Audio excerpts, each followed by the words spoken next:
هانس خوشبخت. هانس پسرک خدمتکاری بود که مدت 7 سال تمام با درستی و امانت بسیار برای اربابش کار کرده بود. یک روز پیش اربابش رفت و گفت دوره خدمت من تمام شده و من میخواهم به منزلم پیش مادرم بروم. خواهش میکنم اگر دستمزدی پیش شما دارم به من بدهید. اربابش به مهربانی جواب داد تو 7 سال تمام با درستی و وفاداری به من خدمت کردی، به اندازه خدماتت باید پاداش بگیری. آنگاه دستور داد به هانس یک شمش طلا دادند که به بزرگی سرش بود. هانس دستمالش را بیرون آورد و طلا را توی آن پیچید و آن را روی شانه‌اش گذاشت و راه منزلش را که در دهکده‌ای بود پیش گرفت. شمش بزرگ طلا روی شانه هانس تکان تکان می‌خورد و سنگینی‌اش او را خسته کرده بود. در همان حالی که پیش می‌رفت سوارکاری در برابرش نمایان شد. او به تاخت اسب می‌راند. هانس با صدای بلند گفت آه چقدر سوارکاری عالی است. وقتی آدم روی اسب سوار می‌شود مثل آن است که روی صندلی نشسته، در حالی که من باید توی این گرد و خاک با پای پیاده بار این شمش طلا را هم روی دوش بکشم. سوار که کلمه طلا را شنیده بود و پی برده بود که هانس آدم ساده دلی است، با زرنگی گفت اگر بخواهی میتوانیم عوض کنیم. من اسبم را به تو میدهم، تو هم شمش طلا را به من بده. هانس از ته دل گفت روی چشمم، اما من صادقانه میگویم که شما نمیتوانید این بار سنگین را بردارید. مرد پیش از آن که هانس بتواند تغییر عقیده بدهد از اسب پیاده شد و طلا را گرفت و هانس را به سوی اسب برد و دهانه را به دست او داد و گفت حالا هر وقت بخواهی تندتر بروی با زبانت صدای قدقد در بیاور و بلند به سر اسب فریاد بکش بپر بپر. هانس سوار بر اسب شد و با خوشحالی به راه افتاد. هانس چون مدتی پیاده راه رفته بود و بار سنگینی هم به دوش داشت از سواری لذت می برد. پس از مدتی با خودش فکر کرد شاید بهتر باشد که بتازد. بنابراین مثل آن مرد فریاد زد بپر بپر. اسب به تاخت رم کرد و پیش از آن که هانس بفهمد قضیه از چه قرار است با سر ملقی زد و توی گودالی افتاد. اگر دهقانی به موقع نمی رسید و گاوش را به سوی اسب نمی برد اسب فرار کرده بود. هانس بلند شد و مشتی به اسب زد و با عصبانیت گفت من دیگر هیچ وقت سوار این اسب نمی شوم. چه کسی همچون یابوی چموشی را می خواهد سوار شود؟ صاحب یک گاو بودن خیلی بهتر از این است. یک گاو هر روز به آدم شیر و پنیر و کره می دهد. چرا من این اسب را با گاو عوض نکنم؟ روستایی گفت خیلی خوب، من گاوم را با اسب چموشت عوض می کنم. هانس از این معامله خوشحال شد و دهقان هم با شادی زیاد گاو را به هانس داد و روی اسب شیرجه زد و به تاخت دور شد. هانس گاو را جلو انداخته بود و آهسته آن را می راند. پس از راهی طولانی به کاروانسرایی رسیدند. هانس ایستاد و با شوق زیاد هرچه غذا با خودش آورده بود خورد و پس از آن باز گاو را به سوی دهکده مادریش راند. همانطور که روز گرمتر و باز هم گرمتر می شد هانس هم تشنه تر می شد و فکر می کرد این طور نمی شود. گاو عزیز، من شیر می خواهم و کمی استراحت لازم دارم. گاو را به درخت بست. چون سطل نداشت شب کلاهش را زیر شکم گاو گرفت و هرچه سعی کرد نتوانست یک قطره شیر بدوشد. گاو که خسته شده بود چنان لگدی به او پراند که هانس نقش زمین شد. توی خاک ها غلتید و در حالی که سرش را گرفته بود آه و ناله را سر داد. در این وقت قصابی آمد که روی چرخ دستیش بچه خوکی را گذاشته بود و آن را به جلو می راند. قصاب با دیدن حال نزار هانس پیش آمد و به او کمک کرد تا سر پا بایستد و هانس آنچه را به سرش آمده بود برای او تعریف کرد. قصاب گفت گاو تو هیچ وقت یک قطره شیر هم نمی دهد، برای آنکه پیر است، فقط به درد قصاب می خورد. هانس موهایش را از روی چشمانش کنار زد و گفت اوه اوه، چی به خیالت رسیده؟ من هیچ میلی به گوشت گاو ندارم. این گاو خیلی پوست کلفته. اگه بچه خوک خودت رو بگویی باز مزه ای دارد. قصاب گفت خیلی خوب، حالا معامله می کنیم. گاوت رو با بچه خوک من عوض کن. هانس ساده دل با شادی فراوان گفت وای چقدر خوب شد، و گاو رو به او داد و بچه خوک را گرفت و باز به راه افتاد و از اینکه همه چیز به دلخواه او شده است خوشحال شد. در این وقت پسر بچه ای سر راهش توی جاده آمد که قاز سفید زیربایی را زیر بغل گرفته بود. به او گفت روز بخیر. هانس گفت روز تو هم بخیر و دوباره از بخت خودش و معاملات پرفایده‌ای که کرده بود با او حرف زد. پسر بچه تعریف کرد که این قاز را برای جشن تعمید میبرد. گفت راستی که این قاز چقدر سنگین است. آخر در 8 هفته این همه چاق شده است. هر جایش را که دست بزنی از نوکش چربی و روغن میچکد. به به چه قازی! هانس قاز را به دست گرفت و گفت بله، اما خوک من هم کمتر از این نیست. همانطوری که هانس داشت حرف میزد پسر بچه خوب خوک را ورانداز کرد و سرش را با تردید و دودلی تکان داد و بالاخره گفت اگر به جای تو بودم درباره این خوک آن همه حرف نمی زدم. همین روزها یک نفر خوک شهردار را دزدیده و من می ترسم که این خوک زیر بغل تو همان باشد. اگر کسی تو را تعقیب کند برایت خیلی بد می شود. هانس ساده دل خیلی دستپاچه شد و گفت خدایا در این ناراحتی تازه تو به من کمک کن. تو بهتر از من این دور و بر را میشناسی. میتوانی خوکم را قایم کنی. خوکم را بگیر و قازت را بده. پسر بچه جواب داد این کار خطرناکی است، اما من امیدوارم که باعث بدبختی تو نشده باشم. و بیدرنگ خوک را از او گرفت و از سوی دیگر جاده راه افتاد. هانس هم در حالی که قاز را زیر بغل گرفته بود و در دل از آن همه خوبی پسر سپاسگزار بود به طرف منزلش به راه افتاد.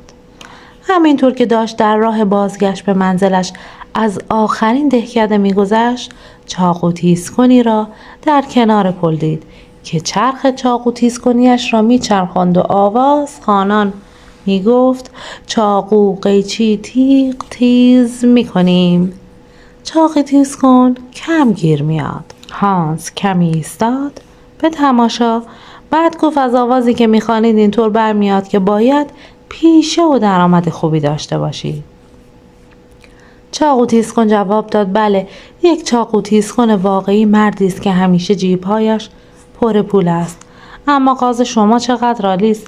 از کجا این را خریدید؟ هانس گفت آن را نخریدم، خوکم را دادم و این را گرفتم. مرد گوشهایش تیز شد و پی برد که طرف باید آدم ساده لوحی باشد. با شگفتی ستایش آمیزی پرسید خب خوک را از کجا به دست آوردی؟ هانس گفت با گاوم که آن را با اسبی عوض کرده بودم معامله کردم. مرد پرسید اسب را از کجا آوردی؟ هانس پاسخ داد یک شمش طلا به بزرگی سرم برای آن دادم.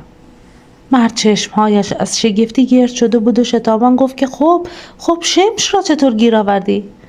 مرد گفت مزد 7 سال خدمتم بود. چاقو تیز کن گفت میبینم که تو هر دفعه با چیز بهتری معامله کردی، اما حالا اگر میخواهی همینطور که راه میروی صدای پول از جیبهایت بیاید قطعاً بخت با تو یار شده است. هانس پرسید خب چطور میشود به این ثروت رسید؟ چاقو تیز کن گفت تو باید مثل من چاقو تیز کن شوی. در این کار به چیزی غیر از یک سنگ چاقو تیز کنی احتیاج نداری. من سنگی به تو میدهم و قازت را میگیرم، قبول داری؟ هانس گفت این چه سوالی است که از من میکنی؟ چرا خوشبخت ترین مرد جهان نشوم؟ معلوم است که میپذیرم. چاقو تیز کن یک سنگ بزرگ معمولی را که در نزدیکی او روی زمین افتاده بود برداشت و گفت بیا این سنگ عالی است، بگیر و با دقت از آن استفاده کن. هانس سنگ را گرفت و قاز را به چاقو تیز کن داد و با شادمانی به راه افتاد، در حالی که مست این خیال بود که چقدر آدم زرنگ و باهوشی است و پیش خودش فکر میکرد باید از این پس خوشبخت‌ترین و داراترین آدم روی زمین باشم، چون همه چیز همانطور روی داد که من میخواستم. هانس هنوز راه زیادی نرفته بود که خسته و گرسنه شد، چون از سپیده‌دم تا آن وقت غروب همه اش راه رفته بود. سرانجام احساس کرد که دیگر نمیتواند با آن سنگ بزرگ راه برود و آرزو کرد کاش هرگز این سنگ بزرگ را با خودش نمی آورد. در این وقت رودخانه بزرگی را دید که از نزدیک او می‌گذشت. تصمیم گرفت در کنار آن بنشیند، نفسی تازه کند و استراحت نماید.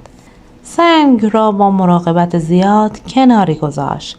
سپس دستش را توی آب فرو برد تا به گودی رودخانه پی ببرد.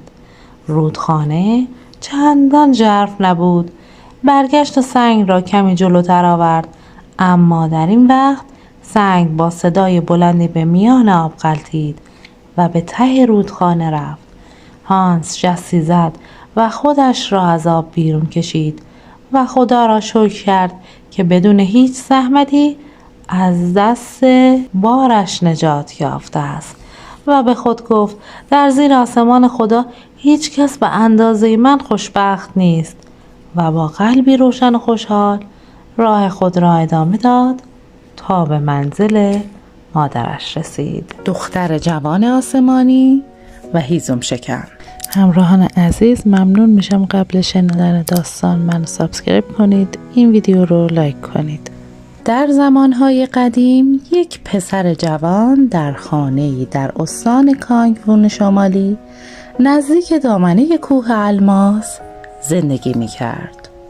او خیلی فقیر بود، به همین خاطر برای به دست آوردن پول هر روز به کوه میرفت و هیزم میشکست و به همسایه ها میفروخت. همه جوانهای همسن خودش متأهل بودند، اما او آنقدر فقیر بود که نمیتوانست ازدواج کند. او جوان صادق و درست کاری بود و خیلی کار میکرد و هرگز از کار سخت شکایت نمیکرد. مردم دهکده میگفتند اگه خورشید یک روز نتابه امکان نداره که صدای تبرش روی کوه شنیده نشه. یک روز که طبق معمول مشغول شکستن هیزم روی کوه بود، صدای کسی را شنید که دارد روی برگ ها به دنبال او می دود. خیلی عجیب به نظر می رسید.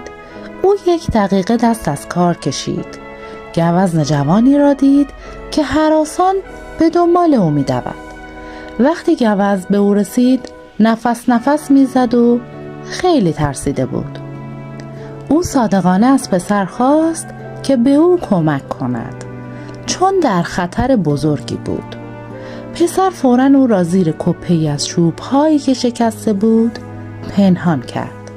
سپس دوباره به کار مشغول شد، انگار که اتفاقی نیفتاده است. در همان لحظه یک شکارچی نفس زنان به سمت پسر آمد و به او گفت پسر، دنبال یک گوزن می‌گردم که به سوی همینجا دوید، تو ندیدیش؟ شکارچی نیرومند در حالی که تیر و کمان در دستانش بود مقابل هیزم شکن ایستاد. شکارچی با راه‌های کوه به اندازه کافی آشنا بود، اما در میان درخت‌ها و روی شیب‌های تند به سختی حرکت می‌کرد. هیزم شکن به پسر نگاه کرد و گفت بله دیدمش، نزدیک همینجا دوید و به پایین دره رفت، نمیدونم بعدش کجا رفت. شکارچی بدون تأمل به پایین کوه دوید. بعد گوزن جوان از زیر کپه هیزم هایی که قایم شده بود بیرون آمد. جرأت نفس کشیدن نداشت و در حالی که با گریه از هیزم شکن تشکر می کرد گفت تو زندگی منو از خطر مرگ نجات دادی و من واقعا به تو مدیونم. برای اینکه محبت تو رو جبران کنم به تو چیزی رو میم که برات موفقیت و شادی میاره. فردا بعد از ظهر قبل از ساعت 2 به بالای کوه الماس برو و وقتی رسیدی به پای رنگین کمان، دریاچه هایی که بین قله های کوه قرار دارند، خودت رو میان بوته های کنار دریاچه پنهان کن. بعد تو 8 دختر جوان آسمانی رو میبینی که از یک آسمون به پایین میان تا توی دریاچه حمام کنن. وقتی که مشغول حمام کردن هستن، لباس های زیر ابریشمیشون رو روی درخت کاج نزدیک دریاچه آویزون میکنن. نذار ببیننت. یواشکی برو یکی از لباس ها رو قایم کن. بعد از حمام کردن یکی از اونها نمیتونه به آسمون برگرده. پیش اون برو، بهش خوش آمد بگو، او با تو خواهد آمد. تو با او خوشبخت خواهی شد و صاحب بچه هایی خواهی شد. اما تا وقتی که صاحب 4 بچه نشدی، نباید لباس ها رو به او برگردونی. بعد از گفتن این حرف ها، گوزن ناپدید شد و پسر را در حالی که از آنچه شنیده بود لذت می برد ترک کرد. صبح روز بعد پسر جوان زود از خواب بیدار شد و از قله کوه الماس بالا رفت. در آنجا 8 دریاچه وجود داشت. کوه به قدری زیبا بود که یک مثل قدیمی میگوید تا زمانی که کوه الماس را ندیدی نمیتوانی راجع به منظره زیبا صحبت کنی. کوه الماس مکانی است که دور از هیاهوی زندگی روزمره قرار گرفته است و از زمانهای قدیم مکانی مقدس به شمار می رفته، به طوری که معابد زیادی در آنجا ساخته شده است. قله های بلند و پرشیب که به سمت آسمان آبی اوج گرفتند و درخت هایی که در طول قرنهای نامعلوم در جنگل های انبوه، جایی که نور خورشید به سختی در آنجا نفوذ می کند، سر به فلک کشیدند. نهرهایی به زلالی بلور که در میان صخره‌های دره جاری هستند. این طرف و آن طرف صدای دریاچه ها و آبشارها به همراه آواز پرندگان و صدای حیوانات آهنگ طنین اندازی را به وجود آورده است. مرد جوان در میان بوته ها پنهان شد و منتظر ماند. ناگهان در گوشه ای از آسمان ابرها کنار رفتند و 8 دختر جوان آسمانی در انتهای رنگین کمان دریاچه پایین آمدند. دخترها شاد و خوشحال با هم حرف می زدند و در همان موقع همگی با هم لباسهایشان را در آوردند و روی درختهای کاج آویزان کردند. سپس هر کدام داخل یکی از دریاچه ها پریدند. در حالی که دخترهای لخت شاد و خوشحال در آب دست و خیز می کردند، هیزم شکن، گیج و گنگ مبهوت این همه زیبایی های آسمانی شده بود. بعد از مدتی به خودش آمد و نصیحتی که گوزن به او کرده بود را به یاد آورد. به آرامی و سینه خیز به سمت درخت‌های کاج رفت، جایی که دخترها لباسهایشان را آویزان کرده بودند و لباس جوانترین دختر را برداشت. نزدیک غروب دخترهای جوان برای برگشتن به آسمان آماده شدند و شروع به پوشیدن لباسهایشان کردند. اما در نهایت تعجب جوانترین دختر نمیتوانست لباسهایش را پیدا کند.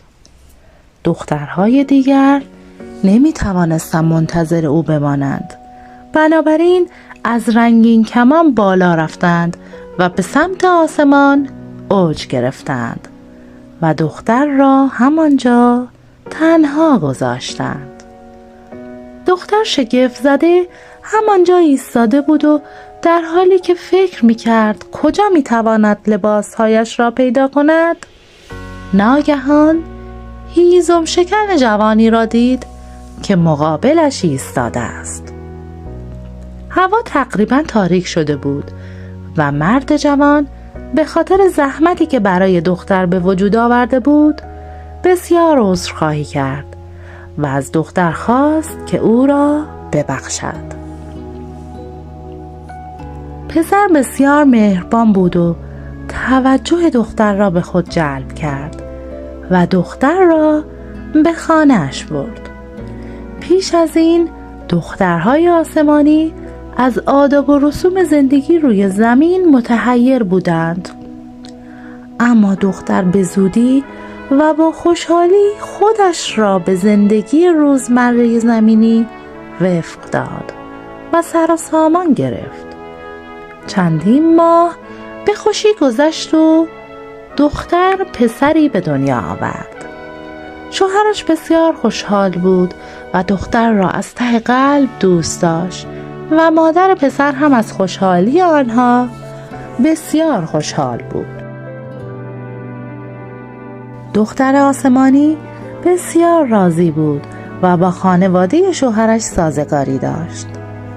وقتی فرزند دومشان به دنیا آمد، آنها خوشحال‌تر از قبل بودند.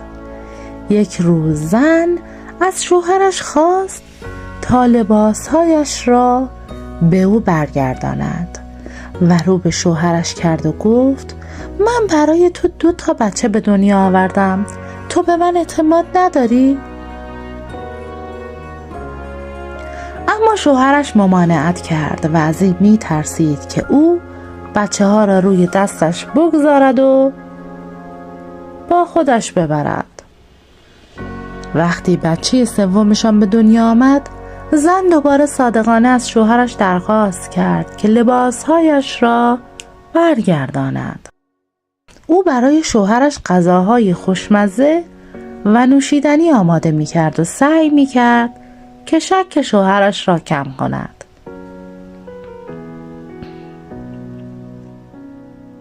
شوهر عزیزم، من الان 3 بچه دارم، لطفاً بذار لباسامو ببینم، من الان نمیتونم به تو خیانت کنم، میتونم ها؟ مرد جوان با همسرش همدردی کرد و لباسهایش را که مدت‌ها پنهان کرده بود به او نشان داد. اما افسوس، به محض اینکه دختر لباسهایش را گرفت، قدرت‌های جادویی‌اش را به دست آورد و فوراً به سمت آسمان رفت، در حالی که یکی از بچه‌ها را بین 2 پاهایش و 2 دیگر را روی هر کدام از دستانش حمل می‌کرد. شوهرش غصه‌دار شد و خودش را به خاطر گوش نکردن به نصیحت گوزن سرزنش می‌کرد. هیزم شکن به کوه رفت تا هیزم بشکند و همان جایی که قبلا گوزن را دیده بود نشست و امیدوار بود که دوباره گوزن را ببیند. از اقبالش گوزن از آنجا عبور کرد و هیزم شکن داستانش را برای او تعریف کرد. گوزن به او گفت: از زمانی که تو لباس دختر جوان آسمانی را قایم کردی، اونها دیگه برای حمام کردن پایین نمیان. بنابراین اگر میخوای زن و بچه هات رو پیدا کنی، باید خودت پیش اونها بری. خوشبختانه یه راه وجود داره. فردا به سمت همون دریاچه برو، منتظر بمون تا وقتی که یک سطل کدو مانند که از طناب آویزون هست از آسمون به سمت پایین میاد. اونا برای برداشتن آب از دریاچه و حمام کردن سطل رو پایین میاندازند. تو باید سطل رو بگیری و سریع آبش رو خالی کنی و خودت داخل سطل بشینی. اونها سطل رو فوراً بالا میکشن و اونها تشخیص نخواهند داد که تو داخل سطل هستی. این تنها راهیه که تو میتونی خانوادت رو توی آسمون ببینی.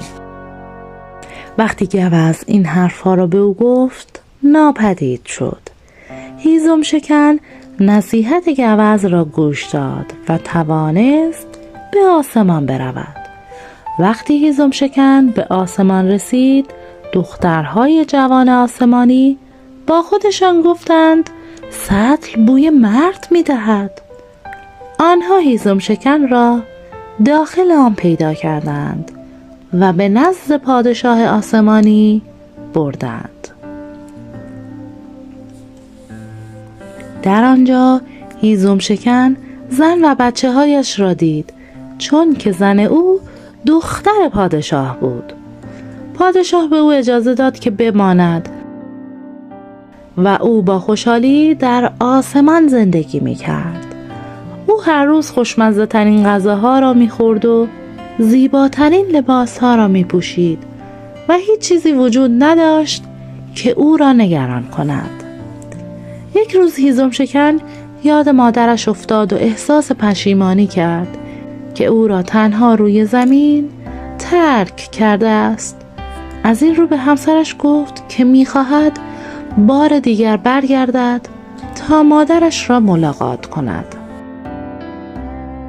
همسرش به او التماس کرد که نرود، چون اگر او یک بار دیگر مادرش را ملاقات می‌کرد دیگر قادر نبود به آسمان برگردد. اما هیزم شکن روی تصمیمش پافشاری می‌کرد و قول داد که بدون هیچ مشکلی برگردد. در نهایت زن تسلیم التماس‌های شوهرش شد و گفت من به تو اسب اژدها مانندی میدم، تو سوار اسب شو و اسب تو رو در یک چشم هم زدن به سمت زمین خواهد برد، اما هر کاری که میکنی نباید از اسب پیاده شی، چون اگه پاهات یک بار به زمین بخوره دیگه نمیتونی پیش من برگردی. هیزم شکن سوار اسب اژدها مانند شد و به سمت خانه مادرش رفت. مادرش از دیدن دوباره پسرش بعد از مدت‌های طولانی بسیار خوشحال شد. آنها با خوشحالی با هم صحبت کردند و دل دادند و قلوه گرفتند. و لحظه خداحافظی پسر هنوز سوار اسب بود که مادرش به او گفت برایت حلیم کدو حلوایی پختم، بیا یک کاسه بخور. او که نمیتونست مادر مهربانش را ناامید کند، به همین خاطر کاسه را از مادرش گرفت. اما کاسه آنقدر داغ بود که از دستش ریخت روی پشت اسب. اسب شروع به شیهه کشیدن کرد و پسر را محکم به زمین انداخت. اسب در حالی که با صدای بلند شیهه میکشید به سمت آسمان پرواز کرد و ناپدید شد. هیزم شکن هرگز به آسمان برنگشت و هر روز با چشمان گریان به سمت آسمان نگاه میکرد. سرانجام هیزم شکن از غصه مرد و تبدیل به یک خروس شد. قدیمی ها میگویند که علت این که خروس ها از بلندترین قسمت پشت بام بالا می روند و با گردنهای مستقیم به سمت آسمان قوقولی قوقول می کنند این است که روح هیزم شکن در بدن آنها وجود دارد و در جستجوی بلندترین مکان است که پیدا کند و به آسمان راه یابد. خیلی ممنون که تا این لحظه همراه من بودید. خوشحال میشم منو سابسکرایب کنید و این ویدیو رو لایک کنید. شبتون بخیر.